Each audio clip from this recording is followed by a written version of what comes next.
Hello, my name is Carissa Hartung, and I will talk to you today about mass communication. Mass communication shapes our perceptions, it engages audiences, and it influences social norms and behaviors. One thing I would like you to consider is, should mass communicators be required to verify the truthfulness of the information that they have before releasing it? Mass communication affects us more than we realize.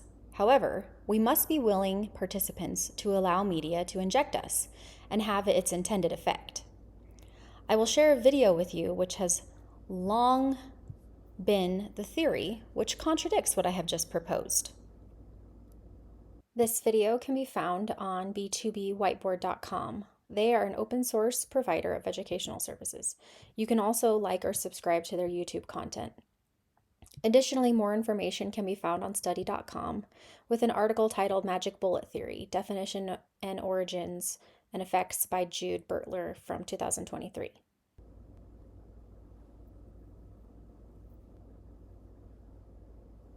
Have you ever heard of the hypodermic needle theory? It's a communication theory that has been around since the early 1900s.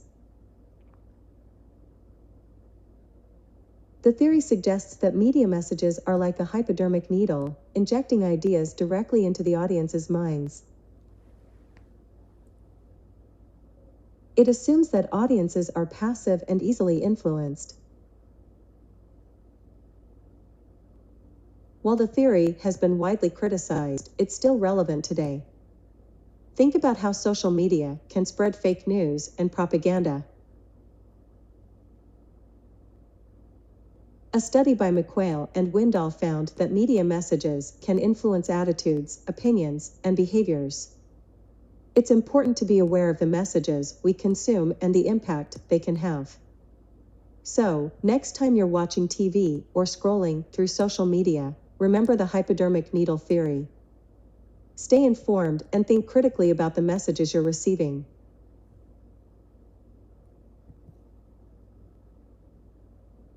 So that was the hypodermic needle theory, also known as the magic bullet. And that transitions us into mass communication's influence. Now, we are inundated daily by mass communication. In our day, it would be more difficult to remove ourselves from participating in mass communication than it would be to access it. It often affects our daily experiences, and it can shape public opinion and behaviors.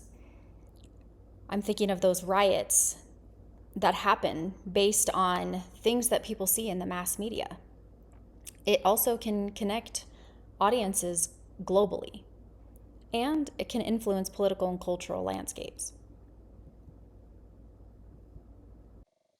As described in our book, Communication in the Real World, an Introduction to Communication Studies,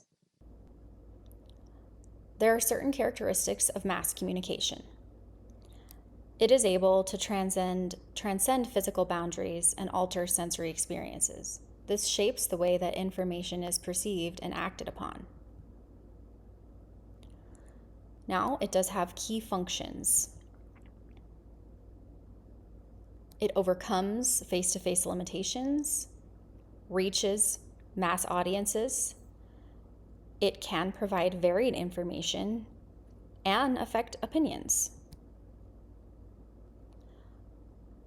One of the main characteristics of mass communication is its ability to overcome the physical limitations, which are present in face-to-face communication. A normal restriction of the human voice is that it can only travel a limited distance. Compared to using a form of mass communication, a person can literally reach millions oceans away. It as well provides real-time updates.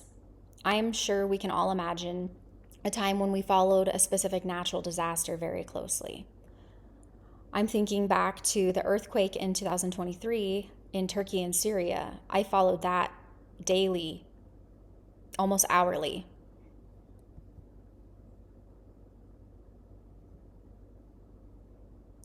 Another characteristic is it lacks sensory richness. Our senses allow us to become more connected to our speaker, and it can change our experience in a crucial way. It adds context. And when we are participating in mass communication, that's different. We are most exclusively only utilizing our sense of sight and sound. Can you think of a time when you were overcome by a strong smell during the course of your communication experience? And did this change how you received the information? Recently, I was at a conference and there was a kitchen down the hall and they were baking fresh bread. And I will say that this put me into a better mood. In this photo, we can see how digital communication lacks physical touch. Most of us have received bad news. In my experience, bad news is better to receive in person, such as when the person giving the information is able to place an arm on the shoulder of the person receiving it. This allows them to communicate that they care. It shows empathy, whereas that is not possible through mass communication. Part of mass communication is that there is delayed feedback and the communicators have more audience control. We can't quickly jump through the screen of our cell phones and possibly rewind time to tell the author that what we think they are saying is ridiculous. Instead, we are left responding to them in whatever avenue they have allowed us and wait for a response, if they respond, and if they have allowed us to communicate with them in any way. This gives the presenter more control over their audience and also leaves some mystery. Unless we are scrolling through the comment section, we may not know how the masses receive these messages, but we can control our own personal influence around us as we partake the information. Well, there are certain functions of mass media. It functions to inform us, instruct us, it interprets, and it provides entertainment. We have a need to satisfy curiosity. Receiving this information can also reduce anxiety and uncertainty as we better understand the world and how we fit in it. The amount of information that is available these days is overwhelming compared to the amount of information that was available, say, 50 years ago, when there was only a few television networks, radio stations, and newspapers to compete to keep us informed.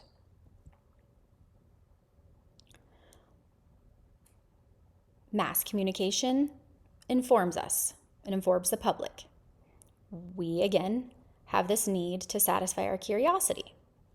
Can you think of a time when you listened to a news about a certain crime that had been committed, and you already came to a conclusion about the guilt of the accused individual? I want you to consider how much the media affected this conclusion. Mass communication interprets. They interpret messages in more or less than ethical ways. Newspapers have long interpreted current events, and now cable television and radio personalities offer commentary on political events, cultural, social, and they are full of subjective interpretations. Some of them operate in ethical gray areas, and they may use formats that seem like traditional news. And most are open about their motives.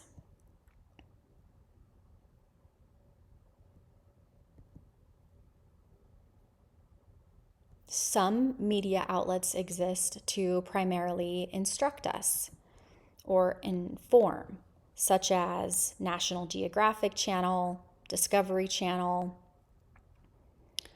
But there are other networks such as CNN, which function to inform. Now, cable networks like Fox and MSNBC, they mix it up. They inform and interpret.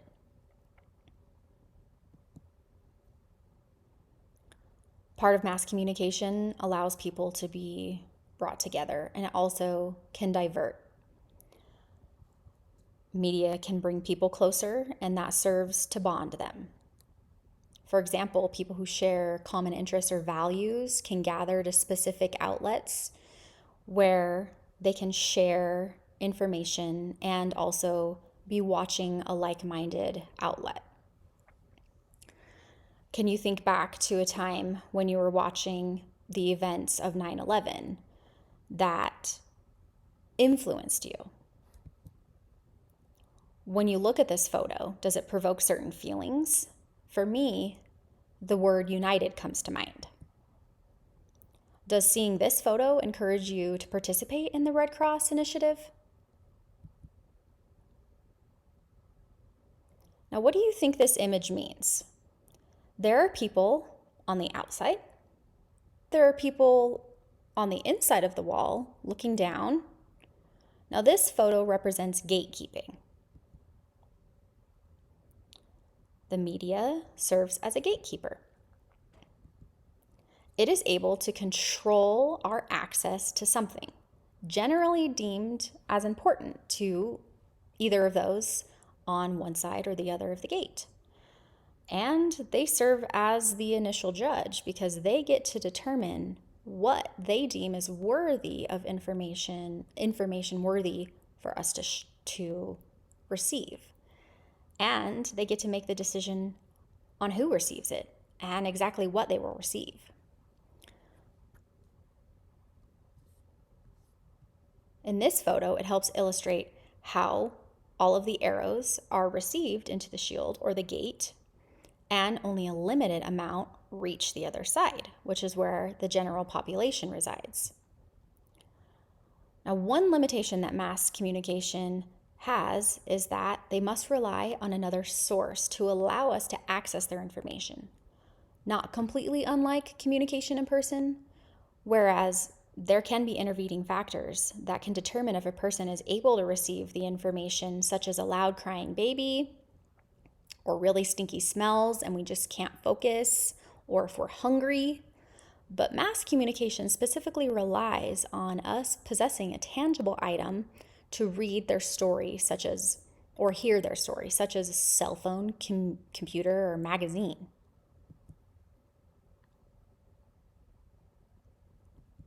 So, as we talked about the hypodermic needle approach, objectivity isn't always objective, and the transparency of the media and their objectivity might be less so. They can have content limiting functions, paid or targeted ads, hidden agendas. Just an example is news agencies. They seem to have agendas, such as if you're following a far right or a far left news source, you will receive information that matches the narrative of this news outlet that they are trying or attempting to spoon feed us. There has been evolution to these communication theories.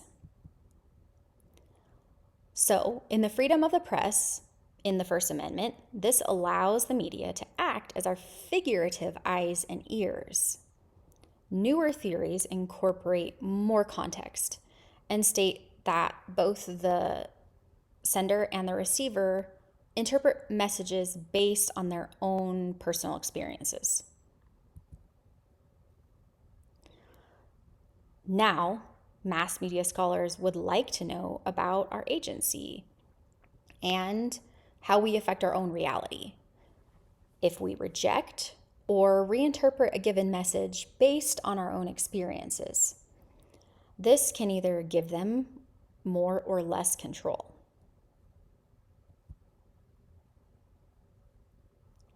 In conclusion, these communication theorists analyze the intentional and unintentional effects of media. They claim intense effects that the media has, or intentional or unintentional. They've also stated that the media has poor effect on their audience. They claim that media has little power to affect its viewers, but in recent years, theorists have finally admitted that they've come to more inclusive decision that media controls what it gives, but people have the power to determine how, if they receive or identify with or reject or reinterpret what they are being told.